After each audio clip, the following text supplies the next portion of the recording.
ഹരേ കൃഷ്ണ. സർവം ശ്രീ രാധാകൃഷ്ണാർപ്പണമസ്തു. കഴിഞ്ഞ ദിവസം ഹരിശയനി ഏകാദശി അല്ലെങ്കിൽ ശയന ഏകാദശി, ദേവശയനി ഏകാദശി എന്നൊക്കെയുള്ള പേരുകളിലുള്ള ഏകാദശിയെക്കുറിച്ചുള്ള ഒരു വീഡിയോ ചെയ്തിരുന്നു. അതിൽ ഭഗവാൻ യോഗനിദ്രയിലേക്ക് പോകുന്നതിന് മുമ്പുള്ള, അതായത് യോഗനിദ്ര ആരംഭിക്കുന്നത് ഈ ഏകാദശി ദിവസം മുതലാണ് എന്ന് പറഞ്ഞിരുന്നു. ഭഗവാൻ യോഗനിദ്രയിലേക്ക് പ്രവേശിക്കുമ്പോൾ നാമും ആ ഭഗവാന്റെ എനർജി, ഭഗവാൻ നമുക്ക് ഈ പ്രപഞ്ചത്തിലുള്ള എല്ലാ ചരാചരങ്ങൾക്കും എനർജി സംഭരിക്കുവാൻ വേണ്ടി ആണ് യോഗനിദ്രയിലേക്ക് ഏർപ്പെടുന്നത്. യോഗനിദ്രയിൽ നമ്മൾ ഓരോരുത്തരും ഏർപ്പെടുമ്പോൾ ഭഗവാൻ എന്തൊക്കെ ചെയ്യുന്നോ, ഭഗവാനിൽ എന്തൊക്കെയുണ്ടോ അതെല്ലാം നമ്മിലും ഉണ്ട്. കാരണം നമ്മളും ഭഗവാൻ തന്നെയാണ്.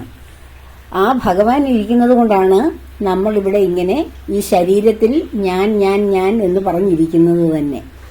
ഞാൻ എന്ന് പറയുന്ന ആ ആത്മാവിന് അല്ലെങ്കിൽ ആ എനർജിക്ക്, ആ ബോധത്തിന് കുടികൊള്ളുവാനുള്ള ഒരു ചെറിയ ഒരു മൺചിരാത് മാത്രമാണ് നമ്മുടെ ഈ ശരീരം. അതുകൊണ്ടാണ് ഇത് മണ്ണിൽ തന്നെ, ഇത് അന്നം ആഹാരത്തിലൂടെയാണ്, ഞാനിത് മുൻപ് പലപ്പോഴും പറഞ്ഞിട്ടുണ്ട്. ആഹാരത്തിലൂടെയാണ് ശരീരം സൃഷ്ടിക്കപ്പെടുന്നത്. എങ്ങനെയാണ് ആഹാരത്തിലൂടെ ശരീരം ഉണ്ടാകുന്നത്? മഴയിലൂടെ സസ്യജാലങ്ങളുടെ വിത്തുകൾ ഭൂമിയിലേക്ക് വരുന്നു. അതാണ് വനസ്പതികൾ, അതായത് സസ്യങ്ങൾ. ആ സസ്യങ്ങൾ ഭൂമിയിലേക്ക് വരുന്നു. ആ സസ്യങ്ങളിൽ നിന്ന് ആഹാരം ഉണ്ടാകുന്നു, അന്നമുണ്ടാകുന്നു. ആ അന്നം മനുഷ്യർ ഭക്ഷിക്കുന്നു. അതിലൂടെ ബീജങ്ങൾ, ശുക്ലത്തിലൂടെ ബീജങ്ങൾ ഉണ്ടാകുന്നു. അത് സ്ത്രീയുടെ ശരീരത്തിൽ പ്രവേശിക്കുകയും അങ്ങനെ ഒരു ജീവന് തുടക്കം ഉണ്ടാവുകയും ചെയ്യുന്നു. അങ്ങനെ അന്നത്താൽ സൃഷ്ടിക്കപ്പെട്ടവരാണ് നമ്മൾ ഓരോരുത്തരും. ആ അന്നത്തിൽ സൃഷ്ടിക്കപ്പെട്ട നാം ഓരോരുത്തരും അവസാനം എന്തുവായി മാറുകയാണ്? മറ്റ് ജീവികൾക്ക് അന്നമായി മാറുകയാണ്, അല്ലേ? അത് നമ്മളുടെ ശവസംസ്കാര ചടങ്ങിന് ശേഷം അവിടെ നമ്മൾ മറ്റ് ചെടികൾ, ധാന്യങ്ങളൊക്കെ മുളപ്പിക്കുന്നത് എന്തിനാണ്? അതിന്റെ വളമായിട്ട്, അതിന്റെ അന്നമായിട്ട് നമ്മൾ മാറുന്നു.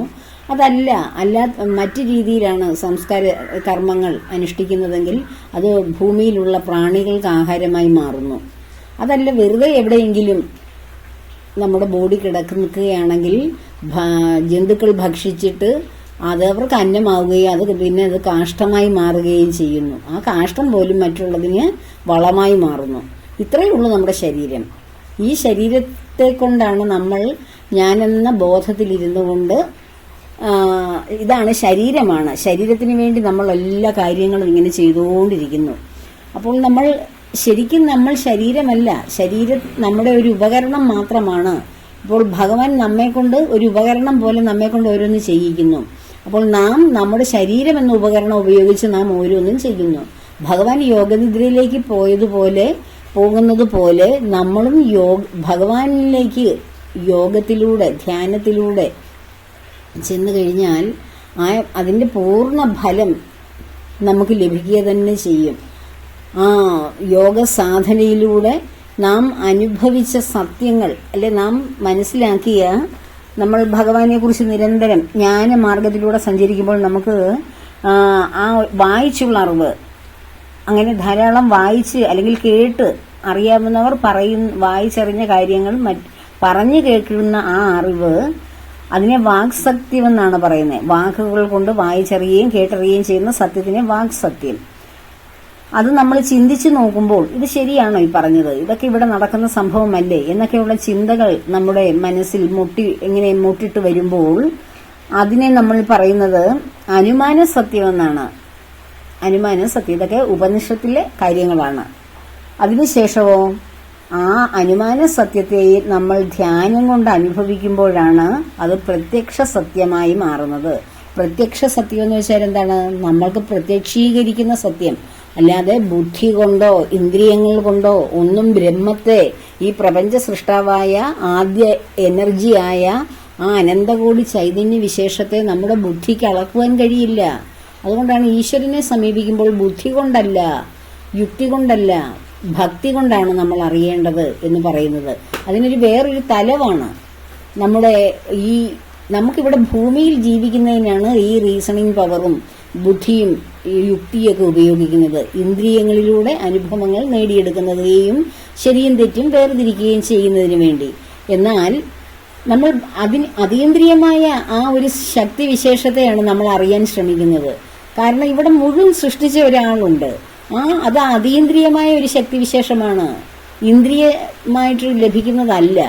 അതീന്ദ്രിയമായ ആ ശക്തിവിശേഷത്തെ അറിയണമെങ്കിൽ, അത് നമുക്ക് പ്രത്യക്ഷീകരിക്കാന്ന് വെച്ചാൽ നമ്മുടെ കണ്ണിന് മുന്നിൽ, നമ്മുടെ അനുഭവത്തിന് മുന്നിൽ അത് വരണമെങ്കിൽ, ഇത് ഇന്നത് ഇവിടെ ഉണ്ട്, അല്ലെങ്കിൽ ഇതാണ് എന്നിൽ പ്രവർത്തിക്കുന്നത് എന്ന പരിപൂർണമായ ആ സത്യത്തെ നമുക്ക് അനുഭവിക്കണമെങ്കിൽ, നമുക്ക് അനുഭവ പാഠമാകണമെങ്കിൽ നമ്മൾ യോഗത്തിലൂടെ, ധ്യാനത്തിലൂടെ മാത്രമേ നമുക്കതിന് സാധിക്കുകയുള്ളൂ. നിർവികൽപ്പ സമാധി, ഋഷീശ്വരന്മാർ നിർവികൽപ്പ സമാധിയിൽ ഇരുന്നാണ് അതിനെ അനുഭവിക്കുന്നത്. ശ്രീരാമകൃഷ്ണ പരമഹംസരും അദ്ദേഹത്തിന്റെ ശ്രേഷ്ഠ ശിഷ്യനായ സ്വാമി വിവേകാനന്ദന്റെയും ഒക്കെ നിർവികൽപ്പ സമാധിയെക്കുറിച്ച് നമ്മൾക്കറിയാം.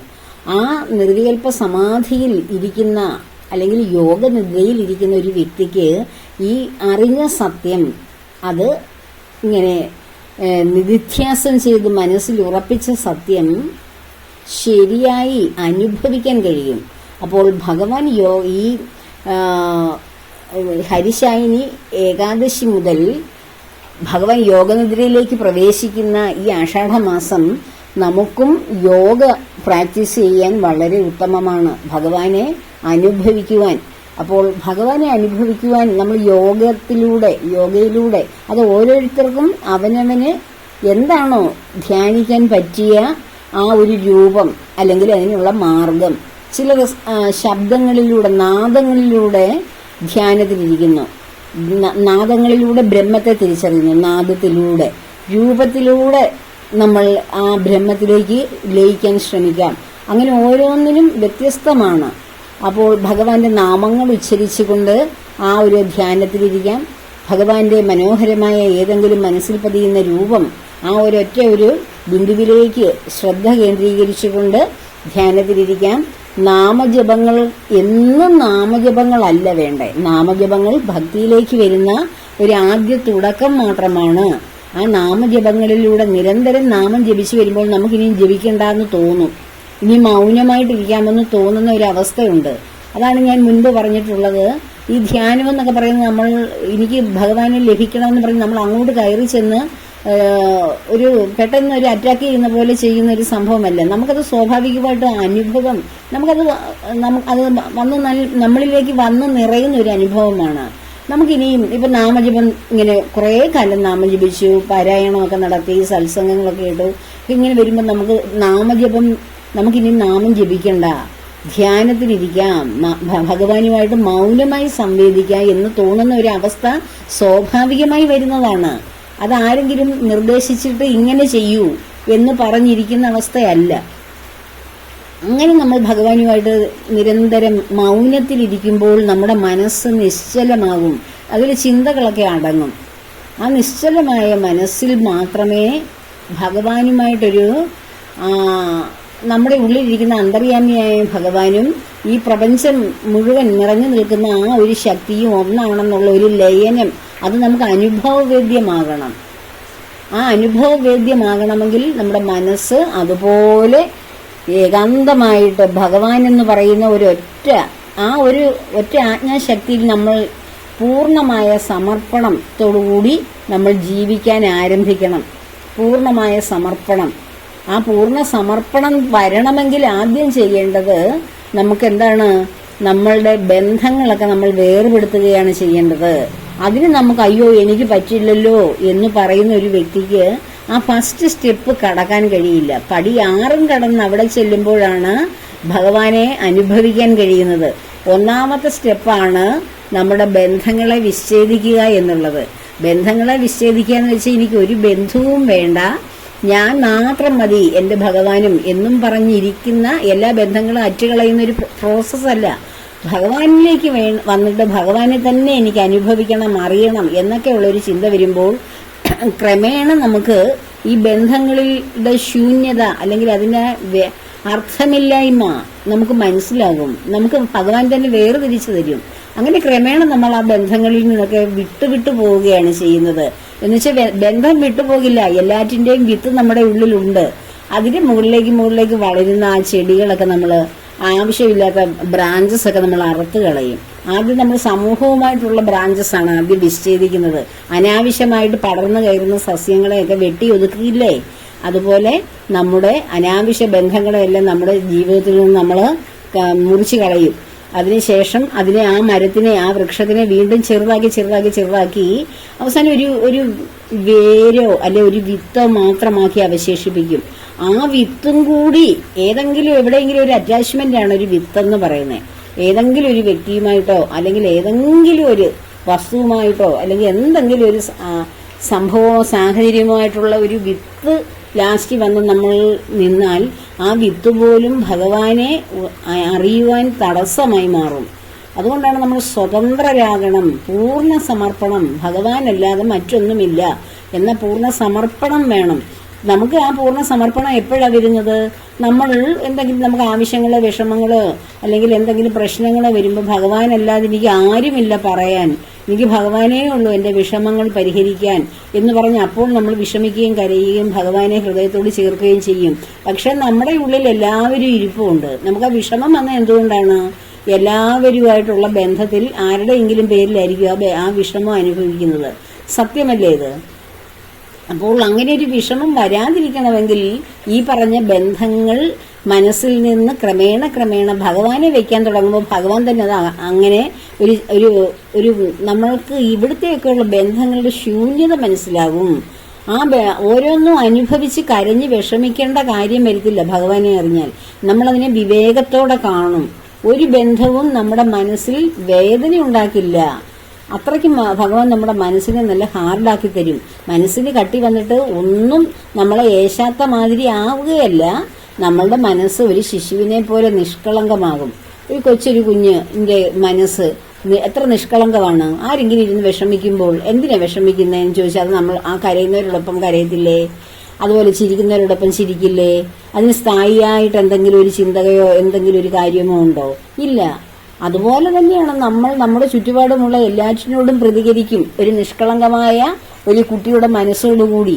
അല്ലാതെ നമ്മുടെ മനസ്സ് ഹാർഡായിട്ട് ഇവിടെ കാണുന്ന ഒന്നിനോടും പ്രതികരിക്കാതെ എന്ത് വന്നാലും എനിക്കൊന്നുമില്ല എന്ന രീതിയിൽ പ്രവർത്തിക്കുകയല്ല ചെയ്യുന്നത്. എല്ലാറ്റിനോടും നമ്മൾ ശൈശവത്തിലെ ആ ഒരു മൈൻഡോടുകൂടി ഇടപെടും.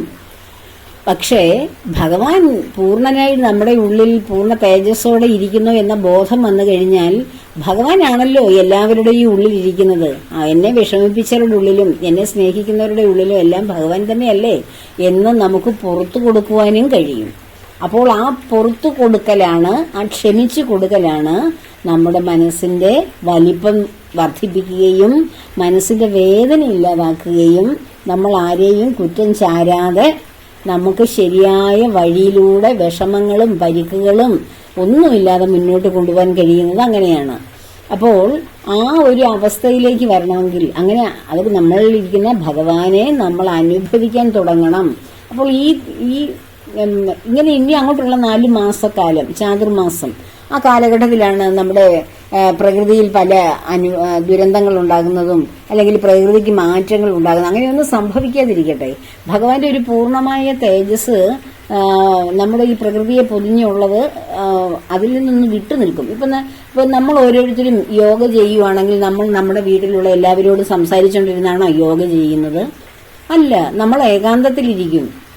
നമ്മളെല്ലാം മറ്റുള്ളവരോട് പറയും, ഞാൻ ധ്യാനത്തിലിരിക്കാൻ പോവുകയാണ്, എന്നെ ആരും ഡിസ്റ്റർബ് ചെയ്യല്ലേ കുറച്ച് നേരത്തേക്ക് എന്ന് പറഞ്ഞ് നമ്മുടെ വീട്ടിലെല്ലാവരും ഉള്ളപ്പോഴങ്ങനെ ചെയ്യുവാണെങ്കിൽ അങ്ങനെയല്ലേ നമ്മൾ പറയുന്നത്. അപ്പോൾ നമ്മുടെ സാന്നിധ്യം മറ്റുള്ളവർക്ക് ലഭിക്കുകയില്ല. അപ്പോൾ എന്നിട്ടോ നാം സ്വയം എനർജി സ്വീകരിക്കുകയാണ് ചെയ്യുന്നത്. ഭഗവാനിൽ നിന്ന് എനർജി സ്വീകരിക്കുകയാണ് നമ്മൾ ആ ധ്യാനത്തിലൂടെ ചെയ്യുന്നത്. അപ്പോൾ എങ്ങനെയാണോ നാം നമ്മിലേക്ക് തന്നെ ധ്യാന സമയത്ത് ഒതുങ്ങിക്കൂടുന്നത്, അതുപോലെ തന്നെ ഭഗവാന്റെ ഉള്ളിലേക്ക് തന്നെ ധ്യാന സമയത്ത് ഒതുങ്ങിക്കൂടുകയാണ്. അതുകൊണ്ടാണ് പ്രകൃതിയിൽ ഭഗവാന്റെ ഒരു രക്ഷ ഉണ്ടാവുകയില്ല എന്ന് പറഞ്ഞത്. അല്ലാതെ ഭഗവാനാൽ സൃഷ്ടിക്കപ്പെട്ട പ്രകൃതിയിൽ എല്ലാം ഉണ്ട്. ഇപ്പം നാം നമ്മുടെ വീട്ടിന്റെ പാർട്ട് ആൻഡ് പാഴ്സലാണ് നമ്മുടെ ബന്ധങ്ങളുടെ, കുടുംബത്തിന്റെ, എല്ലാറ്റിന്റെയും. പക്ഷെ നമ്മൾ കുറെ നേരം നമ്മുടേതായ ലോകത്ത് ഈശ്വര ധ്യാനത്തിലിരിക്കുമ്പോൾ നാം നമ്മുടെ തന്നെ ആ ഒരു ഉയർച്ചയ്ക്ക് വേണ്ടി പ്രവർത്തിക്കുകയല്ലേ. അപ്പോഴും നമ്മൾ നമ്മുടെ വീട്ടിലെ എല്ലാമാണ്. കുറച്ചു നേരം നമ്മളുടേതായിട്ട് നമ്മൾ സ്വകാര്യമായിട്ട് ഈശ്വരനുമായിട്ടൊരു സംവേദനം നടത്തുന്നു എന്ന് പറയുന്നത് പോലെ പ്രപഞ്ച സൃഷ്ടാവായ ഭഗവാന്റെ തന്നെയാണ് ഈ പ്രപഞ്ചം. ഇവിടെ എന്ത് നടന്നാലും അത് ഭഗവാൻ അറിഞ്ഞുകൊണ്ട് നടക്കുന്നതാണ്. എങ്കിലും ഭഗവാൻ യോഗത്തിലേക്ക് പോകുമ്പോൾ അല്ലെങ്കിൽ യോഗനിദ്രയിലേക്ക് പ്രവേശിക്കുമ്പോൾ ആ ഒരു ഭഗവാന്റെ ഒരു സാന്നിധ്യം കുറഞ്ഞു വരുന്ന ഒരു സമയമാണ് പ്രകൃതിയിൽ. അതുകൊണ്ടാണ് ആ സമയത്ത് നമ്മളും ധ്യാനത്തിലിരിക്കുകയും യോഗ പരിശീലിക്കുകയും ഏകാന്തമായി മനസ്സിനെ ചഞ്ചലപ്പെടുത്തുന്ന ചിന്തകളിൽ നിന്നൊക്കെ വേർപെടുകയും ഒക്കെ ചെയ്യുന്നത്. നാമം ജപിക്കാനിരിക്കുമ്പോൾ അനേക ചിന്തകൾ കടന്നു വരുന്നത് ആ നാമജപത്തിലൂടെയാണ്. നമ്മളുടെ മനസ്സിനെ ഏകാന്തമാക്കുവാൻ ശ്രമിക്കുന്നത് കൊണ്ടാണ്.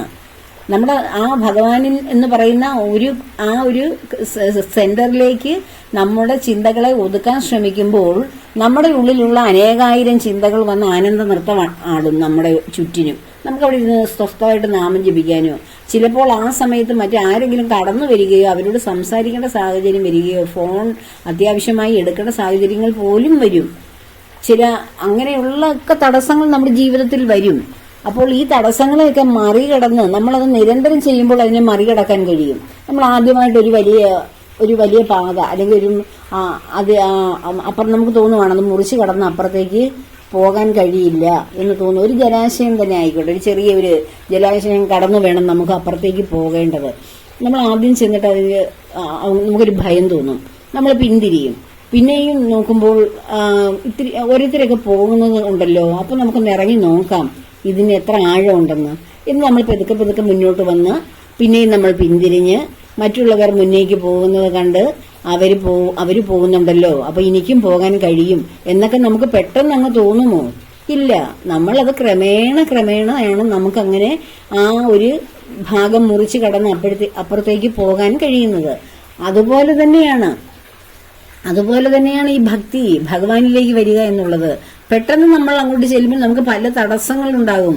നാമജപത്തിനിടയിൽ അനേകം ചിന്തകൾ നമ്മൾ ഇന്ന് ചെയ്തതൊന്നുമല്ല, എന്നെങ്കിലും ചെയ്ത കാര്യങ്ങളോ എന്നെങ്കിലും ആരെങ്കിലും പറഞ്ഞ കാര്യങ്ങളോ ഒക്കെ നമ്മുടെ ഒരു അനുവാദം പോലും ഇല്ലാത്ത നമ്മുടെ മനസ്സിലേക്ക് പലതും കടന്നു വന്നിട്ട് നമ്മൾ എന്തിനാണ് അവിടെ ഇരുന്നതെന്നോ അല്ലെങ്കിൽ ഇവിടെ ഇരിക്കുന്ന ഭഗവാനാണെന്നോ എന്നൊന്നും ഓർക്കാതെ കുറെ കഴിയുമ്പോൾ സമയം കഴിഞ്ഞ് നമ്മൾ എഴുന്നേറ്റ് പോകും. അങ്ങനെയാണ് പലരുടെയും ജീവിതത്തിൽ സംഭവിക്കുന്നത്. ഇതൊക്കെ ആദ്യകാലത്തുണ്ടാകുന്ന ഓരോരോ പരീക്ഷണങ്ങൾ അല്ലെങ്കിൽ ഓരോരോ നെഗറ്റീവ് ചിന്തകൾ അല്ലെങ്കിൽ നെഗറ്റീവായിട്ടുള്ള അനുഭവങ്ങളാണ്. സ്ഥായിയായി നമ്മൾ അതിനുവേണ്ടി പരിശ്രമിക്കുക, അഭ്യസിക്കുക എന്ന് വെച്ചാൽ നിത്യേന ഒരു കാര്യം ചെയ്യുന്നതിനെയാണ് അഭ്യാസം. ഇന്നൊന്ന് ചെയ്ത് നാളെ വേറൊന്ന് ചെയ്ത് മറ്റന്നാൾ വേറൊന്ന് ചെയ്ത് അതിനെയല്ല അഭ്യാസം എന്ന് പറയുന്നത്. നിത്യേന നാം ചെയ്യുന്ന ഒരേ കർമ്മങ്ങൾ ചെയ്യുമ്പോൾ അത് അഭ്യാസമായി മാറും. അങ്ങനെ നിരന്തരമുള്ള പ്രാക്ടീസിലൂടെയാണ്. അങ്ങനെ ഒരു 41 ദിവസം ഒന്ന് കോൺസെൻട്രേറ്റ് ചെയ്താൽ നമുക്ക് പിന്നെ മാറാൻ പറ്റത്തില്ല. അതാണ് നമ്മളുടെ ഒരു ചെറിയൊരു കാലം. ഭഗവാനുമായിട്ട് നിരന്തരം 41 ദിവസം നാമജപങ്ങളിൽ ഏർപ്പെടുന്ന വ്യക്തിക്ക് പിന്നെ ആ തടസ്സം ഉണ്ടാവുകയില്ല. ഈ 41 ദിവസത്തിനുള്ളിൽ തന്നെ പല തടസ്സങ്ങളും ഉണ്ടാവും. അതാണ് അതൊന്ന് പൂർത്തീകരിക്കാൻ കഴിയാത്തത്. അങ്ങനെ ആ ഒരു ശ്രമത്തിലൂടെ വേണം നമ്മൾ മുന്നോട്ട് ഇങ്ങനെ പോകുമ്പോൾ നമുക്ക് ഭഗവാനെ പൂർണ്ണമായിട്ട് പിന്നെ നമുക്ക് തടസ്സമൊന്നും വരില്ല. പിന്നെ നമ്മുടെ ഇഷ്ടമാണ് നമ്മുടെ എപ്പോൾ നമ്മൾ ഈശ്വരനെ വിളിക്കണം, എപ്പോൾ വിളിക്കണ്ട എന്നൊക്കെ തീരുമാനിക്കുന്ന നാമാണ്. അല്ല നമ്മുടെ സാഹചര്യങ്ങളോ നമ്മുടെ ഉള്ളിൽ കടന്നു വരുന്ന തടസ്സങ്ങളോ ഒന്നും നമുക്ക് ബാധകമല്ല. നമുക്ക് എവിടെ ഇരുന്നാലും നമുക്ക് പിന്നെ നാമജപം ഒരിടത്തിരുന്ന് ചെയ്യേണ്ട കാര്യമേ വരുന്നില്ല. ഭഗവാൻ നമ്മുടെ കൂടെ ഉണ്ട്. ഭഗവാനാണ് എൻ്റെ ഉള്ളിൽ ഇരിക്കുന്നത്.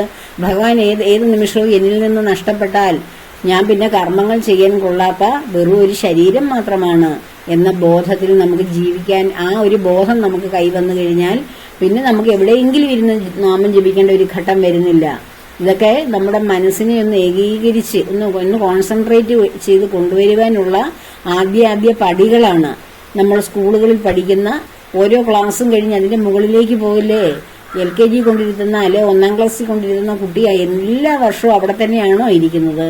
ഭക്തിക്കും നിരന്തരമായ സ്റ്റെപ്സുകളുണ്ട്.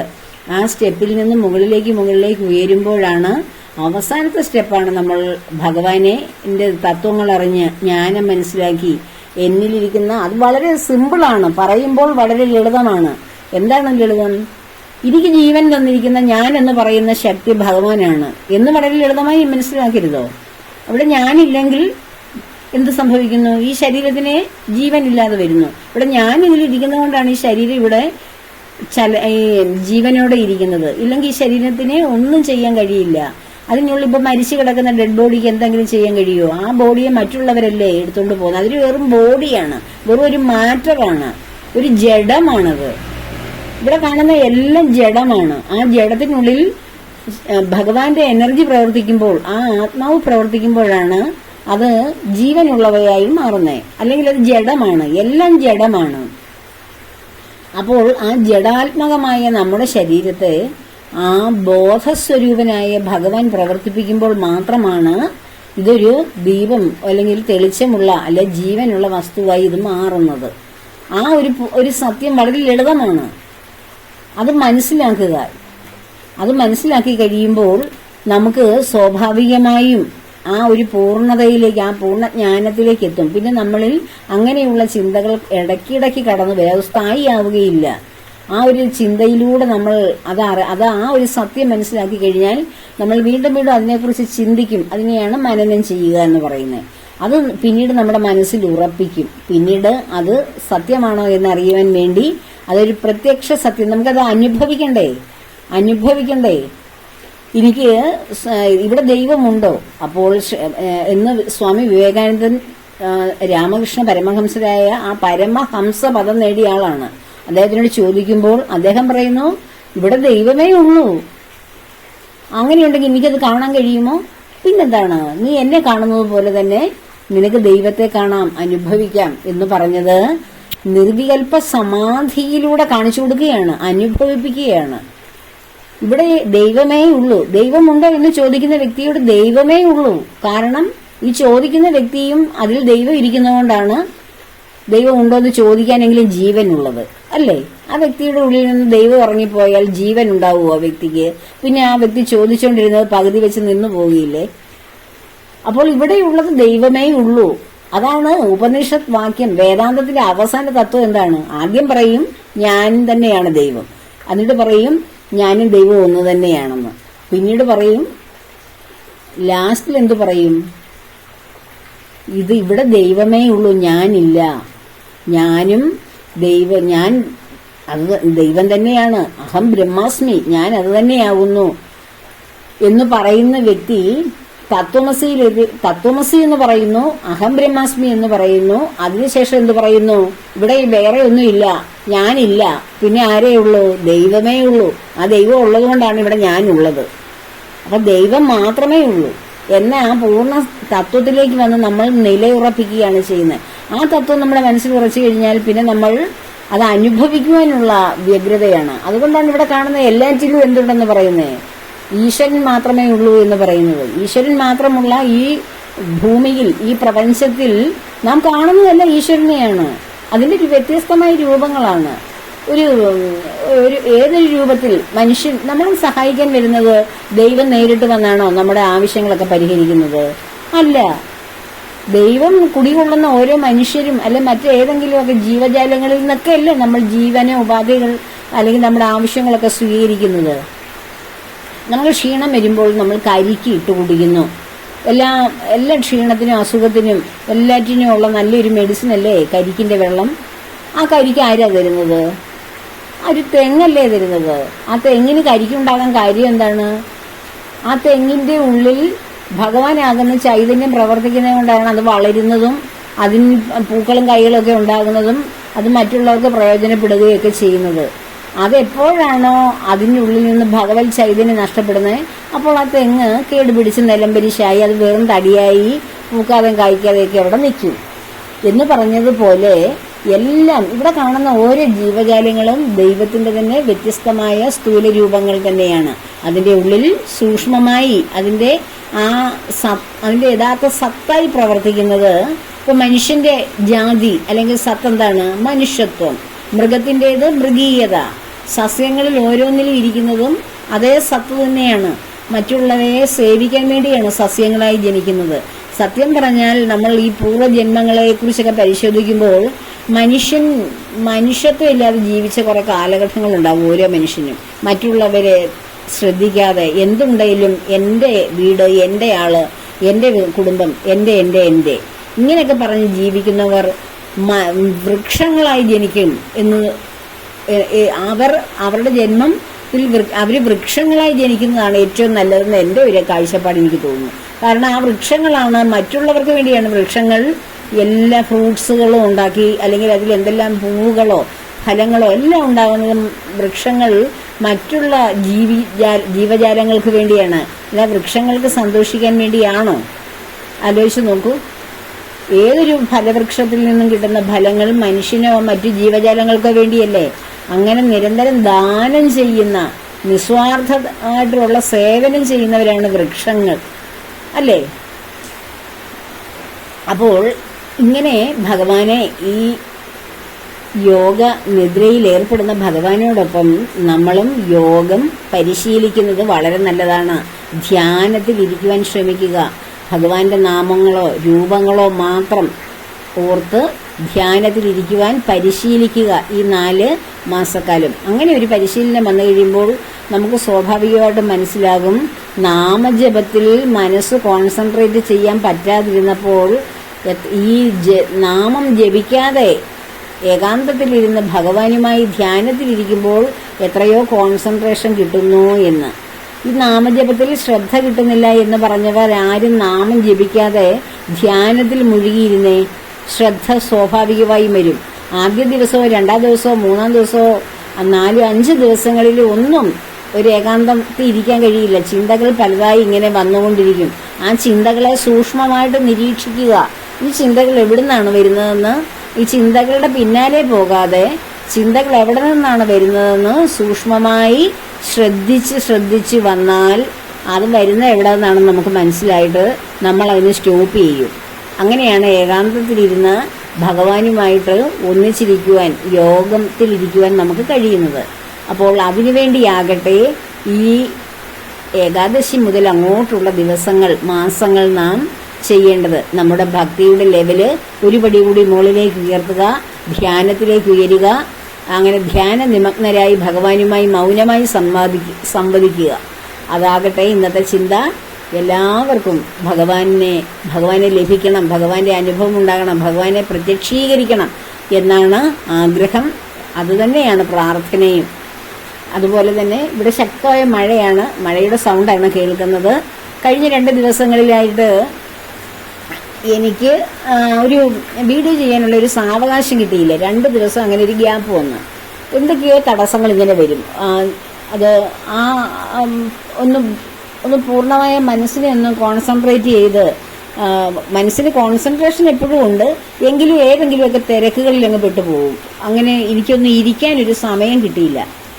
അപ്പോൾ എനിക്ക് തോന്നി ഇങ്ങനെ ഭഗവാൻ ഇങ്ങനെ ഇത് ചെയ്യാൻ എന്നോട് ഇങ്ങനെ നിർബന്ധിച്ചിരിക്കുകയാണെങ്കിൽ അത് ഞാൻ ചെയ്തിട്ടേ പോവുകയുള്ളൂ. അപ്പോൾ അങ്ങനെ ചെയ്തു വരുന്ന ദിവസങ്ങളിൽ പലപ്പോഴും എനിക്ക് മറ്റു കാര്യങ്ങളൊക്കെ തടസ്സപ്പെട്ടിട്ടുണ്ട്. അപ്പോൾ അത് കാരണം ഞാനിങ്ങനെ എനിക്ക് അങ്ങോട്ടൊക്കെ പൂർണ്ണമായിട്ട് ഒരു സമയം സ്വസ്ഥമായിട്ടിരുന്ന് വീഡിയോ ചെയ്യാൻ പറ്റിയില്ല. അപ്പോൾ അതിനടുത്ത ദിവസമായ ഇന്നലെ എഴുന്നേറ്റപ്പോൾ തന്നെ ഭഗവാനെ ധ്യാനിച്ച ശേഷം ഞാൻ വീഡിയോ ചെയ്യാനിരുന്നു. അതാണ് ഏകാദശിയുമായി ബന്ധപ്പെട്ട, ഹരിശയനി ഏകാദശിയുമായി ബന്ധപ്പെട്ട വീഡിയോ. അപ്പോൾ അതിൽ ഞാൻ എഴുന്നേറ്റപ്പോൾ തന്നെ തണുപ്പൊക്കെ അല്ലേ, അപ്പോൾ മൂക്കിന് സൗണ്ട്. ഇന്നും അതുപോലെ തന്നെയാണ്. ഇന്നും ഞാൻ വെളുപ്പിനെയാണ് ഇത് ചെയ്യുന്നത്. നല്ല മഴയുണ്ട് പുറത്ത്. പക്ഷേ ഭഗവാന്റെ അടുക്ക തന്നെ ഇരുന്നാണ് ചെയ്യുന്നത്. ഭഗവാന് വേണ്ടുന്ന കർമ്മങ്ങളെല്ലാം അനുഷ്ഠിച്ച് പ്രഭാതകൃത്യങ്ങളെല്ലാം ചെയ്തതിന് ശേഷം ആണ് ചെയ്യുന്നത്. എങ്കിലും ശബ്ദത്തിൻ്റെ പ്രശ്നം ഇന്നുമുണ്ട്. വെളുപ്പിനെ ചെയ്യുമ്പോൾ അങ്ങനെയൊക്കെ സംഭവിക്കുന്നതാണ്, വെളുപ്പിനെ ആവുമ്പോൾ. അപ്പോൾ എൻ്റെ പ്രിയപ്പെട്ട കുടുംബാംഗങ്ങൾ പലരും സ്നേഹത്തോടെ ചോദിച്ചു, എന്തു പറ്റി, പനിയാണോ, കോൾഡാണോ, വല്ല ബുദ്ധിമുട്ടുണ്ടോ, ശാരീരികമായ അസ്വസ്ഥതയുണ്ടോ എന്നൊക്കെ. അതൊക്കെ വളരെ സ്നേഹത്തോടുകൂടി ചോദിക്കുന്ന ആ ചോദ്യങ്ങളൊക്കെ എനിക്ക് വളരെ ഹൃദയത്തിൽ വളരെ വിലപ്പെട്ട ചോദ്യങ്ങളായി ഞാൻ സൂക്ഷിക്കുന്നു. എൻ്റെ ശബ്ദത്തിലൂടെയല്ലേ എല്ലാവരും എന്നെ തിരിച്ചറിയുന്നത്. ശബ്ദം. പഴയ കാലത്തിൽ ഇപ്പോഴും ഉള്ളതല്ലേ റേഡിയോ. എൻ്റെ ഞാൻ ഒക്കെ ജനിച്ചു വരുന്നതിന് മുമ്പ് തന്നെ ഞങ്ങളുടെ വീട്ടിൽ റേഡിയോ ഉണ്ട്. എൻ്റെ അച്ഛനാണെങ്കിൽ വെളുപ്പിന് തന്നെ ആ ഒരു പ്രത്യേക ട്യൂണല്ലേ റേഡിയോയിൽ ഓപ്പൺ ചെയ്യുമ്പോൾ ഉണ്ട്. ആ സമയം മുതൽ റേഡിയോ ഓണാക്കി വെച്ച് അതും കേട്ടുകൊണ്ടാണ് ഉണരുന്നത് തന്നെ. അതിന് മുമ്പേ വലിയ ക്ലാസ്സിലൊക്കെ വന്നപ്പോൾ അതിന് മുമ്പൊക്കെ ഉണരും. എന്നാലും ഈ റേഡിയോ അപ്പോൾ അതിൽ കേൾക്കുന്ന ശബ്ദങ്ങൾ വാർത്ത വായിക്കുന്നവരുടെ ആണെങ്കിലും പരിപാടികൾ അവതരിപ്പിക്കുന്നവരുടെ ആണെങ്കിലും ഞാൻ അതിലൊക്കെ കഥകളൊക്കെ അയച്ചിട്ടുണ്ട്. അതിൽ ഈ കോളേജ് കുട്ടികൾക്ക് വേണ്ടിയിട്ടുള്ള ഒരു പരിപാടി ഉണ്ടായിരുന്നു. അതിനുശേഷം പിന്നെ സ്ത്രീകൾക്ക് വേണ്ടിയുള്ള മഹിളാലയം എന്ന് പറയുന്നൊരു പരിപാടി ഉണ്ടായിരുന്നു. അതിലൊക്കെ ഇങ്ങനെ ഞാൻ ഒരു ഞായറാഴ്ച വൈകുന്നേരം ആണെന്ന് തോന്നുന്നു കോളേജ് സ്റ്റുഡൻസിന് വേണ്ടിയിട്ടുള്ള ഒരു അവരുടെ സൃഷ്ടികളൊക്കെ വായിക്കുന്ന കവിതകളൊക്കെ വായിക്കുന്നതുണ്ട്. പക്ഷെ ഞാനത് മിക്കപ്പോഴും അത് കേൾക്കത്തില്ല. ഞാൻ അയക്കുന്ന കഥകളും കവിതകളും ഒക്കെ എൻ്റെ കൂട്ടുകാരികളൊക്കെ കേട്ടിട്ട് എടി നിന്റെ കവിത കേട്ടു, അത് വേറെ ആരെങ്കിലുമൊക്കെ ആയിരിക്കും അത് വായിക്കുന്നതൊക്കെ, കഥയും കവിതയൊക്കെ. അപ്പോൾ അവരുടെയൊക്കെ സൗണ്ടുകളൊക്കെ നമ്മളിങ്ങനെ വളരെ അവരെക്കുറിച്ച് ഇങ്ങനെ ഓരോ കോൺസെപ്റ്റ് ഞാനങ്ങനെ അവരെയൊക്കെ ആരാധിച്ചിരുന്ന വ്യക്തിയാണ്. അവരുടെയൊക്കെ അതുപോലെ സ്ഥിരമായ നാടകങ്ങളൊക്കെ റേഡിയോ നാടകോത്സവമൊക്കെ എൻ്റെ കുട്ടിക്കാലത്തുണ്ട്. എൻ്റെ വീട്ടിൽ വരുമായിരുന്നു. അയൽപ്പക്കത്തു നിന്നൊക്കെ ഉള്ള ചേച്ചിമാരുമൊക്കെ അമ്മമാരുമൊക്കെ ആ നാടകങ്ങളൊക്കെ കേൾക്കാൻ റേഡിയോ നാടകം. ഇന്ന് ടെലിവിഷൻ ഒക്കെ കാണുന്നത് പോലെ അന്ന് റേഡിയോ കേൾക്കുവാൻ വേണ്ടിയിട്ട് അതിലെ പരിപാടികളും ചലച്ചിത്ര ഗാനങ്ങൾ, അതിലൂടെയാണ് നമ്മൾ പുതിയ സിനിമയുടെ ഗാനങ്ങളും പഴയ സിനിമയുടെ ഗാനങ്ങളും ഒക്കെ കോർത്തിണക്കിയ പരിപാടികളൊക്കെ കേൾക്കുന്നത്. ഇപ്പോഴും അതെല്ലാം ഉണ്ട്. ഇപ്പോഴും ഞാൻ റേഡിയോ വയ്ക്കാറുണ്ട്. എൻ്റെ അടുക്കളയിൽ റേഡിയോ ഇരിപ്പുണ്ട്. അപ്പോൾ അങ്ങനെ ഒരു റേഡിയോയുടെ ഒരു സംസ്കാരം ഞങ്ങളുടെ ടീച്ചേഴ്സിൻ്റെ ഒക്കെ വീടുകളിലുണ്ട് റേഡിയോ. അങ്ങനെ ഒരു റേഡിയോ സംസ്കാരമുണ്ട്. എന്ന് പറയുന്ന പോലെ റേഡിയോയിൽ ഒരിടത്തിരുന്ന് സംസാരിക്കുന്നു. ആ ശബ്ദത്തിലൂടെയാണ് നമ്മൾ ഓരോരുത്തരെയും തിരിച്ചറിയുകയും ഒക്കെ ചെയ്യുന്നത്. അവരെക്കുറിച്ച് നാം സങ്കല്പിക്കുകയൊക്കെ ചെയ്യുന്നത്. അതുപോലെ എൻ്റെ ശബ്ദത്തിലൂടെയാണ് നിങ്ങൾ എന്നെ അറിയുന്നത്.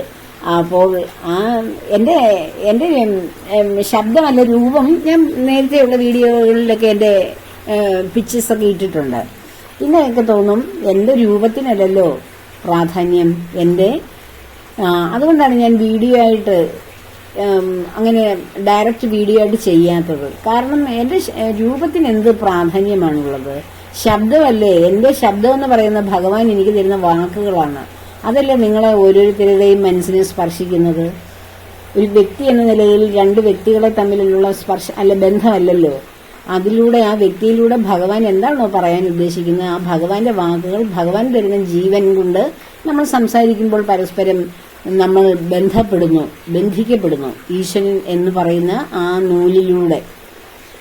അപ്പോൾ ആ സ്നേഹത്തിന്റെ പേരിൽ എല്ലാവരും ഭഗവാനോടുള്ള സ്നേഹത്തിന്റെ പേരിൽ ഭഗവാന്റെ കാര്യങ്ങൾ പറയുന്ന വ്യക്തി എന്ന നിലയിൽ എന്നെ ഒരുപാട് സ്നേഹിക്കുന്നു എന്നറിയുന്നതിൽ എനിക്ക് ഒത്തിരി സന്തോഷം. എല്ലാവർക്കും ഒരുപാട് അനുഗ്രഹങ്ങൾ ഭഗവാൻ തരട്ടെ. എൻ്റെ ഭഗവാന്റെ മുമ്പിലിരുന്നാണ് ഞാൻ ഈ പറയുന്നത്. ഭഗവാൻ എന്നെ നോക്കി നന്നായിട്ട് ചിരിക്കുന്നുണ്ട്. ഞാൻ ഓരോ ദിവസവും ഇങ്ങനെ വിചാരിക്കും, നോക്കുമ്പോൾ ഭഗവാൻ ഇന്ന് ചിരിച്ചാൽ ഞാനിന്ന് ഹാപ്പിയാണ്. ഭഗവാൻ ചിരിക്കാതെ ചിലപ്പോൾ ഇങ്ങനെ വലിയ കിഴവിലൊക്കെ ഞാൻ പറയും ഇന്നെന്താണോ ഇയാൾക്ക് വലിയ ജാട എന്നൊക്കെ ചോദിക്കും. വലിയ ജാട കാണിച്ചിരിക്കുന്നത്, ഒന്ന് ചിരിക്കടോ എന്നൊക്കെ ഞാനിങ്ങനെ ഭഗവാനോട് പറയും. അപ്പോൾ ഇച്ചിരി കഴിഞ്ഞ് വന്ന് നോക്കുമ്പോൾ നല്ല ചിരിച്ചിരിച്ചുകൊണ്ടിരിക്കും. അങ്ങനെ ഞാനും ഭഗവാനും കൂടെ ഭയങ്കര കൂട്ടാണ് വർത്തമാനമൊക്കെ പറയുമ്പോൾ. ചിലപ്പോൾ ഒന്ന് ഞാൻ ചോദിക്കുക പോലും വേണ്ടാന്ന് മനോഹരമായ ചിരിയൊക്കെ ചിരിച്ചുകൊണ്ടിരിക്കുമ്പോൾ ഭഗവാൻ ഇന്ന് വളരെ ഹാപ്പിയാണല്ലോ, അപ്പം ഞാനും ഹാപ്പി തന്നെ എന്ന് തോന്നും.